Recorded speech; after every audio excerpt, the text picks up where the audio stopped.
رب ذوالجلال مور او پلار ته دا مقام ورکړی دی چې کله د یو انسان نه مور او پلار خوشحال وي او دا انسان د مور پلار مخ ته ګوري، رب ذوالجلال په دې کتو باندې دې مومن مسلمان ته اجر او ثواب ورکوي.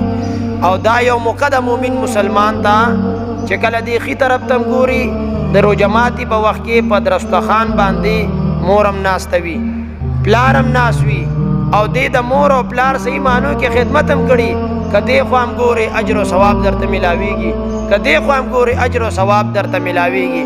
هغه چا نه تپوس وکړه چې هغه دې طرف ته وګوري نه مور شته دی، دې طرف ته وګوري نه پلار شته دی، روجمات شته دی، هر څه شته دی، خوندونه هم شته، مزې هم شته، خو مور او پلار نشته.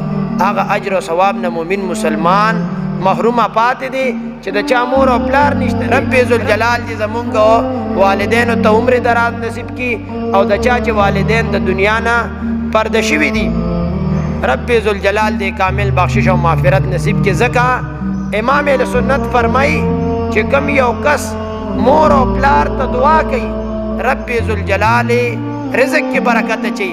نن مو ته لویه موقع ده چې د مور او پلار صحیح معنو کې خدمت وکړو. کور کې چې مور وي نو دغه کور وي، چې په کور کې مور نه وي نو دغه کور نه دی. ځکه موږ ته خپل مشران وایي نن سبا په زندګۍ کې خوند او مزه نشته، نو هغې ځکه وایي چې د هغې په کور کې مور او پلار نشته. نو زموږ خو مور او پلار شته، موږ او تاسو ته پکار دي چې صحیح معنو کې د مور او پلار خدمت وکړو.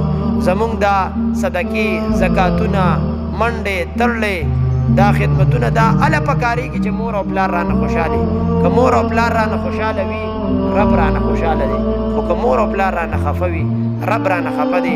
د چا چې والدین شته دی صحیح معنو کې مونږ او تاسو له خدمت پکار دی، او د چا چې والدین نشته دی نو رب ذوالجلال دی د هغې مؤمنانو مسلمانانو کامل مغفرت او رب ذوالجلال دی قبرونو باندې لا متناهي انوارات نازل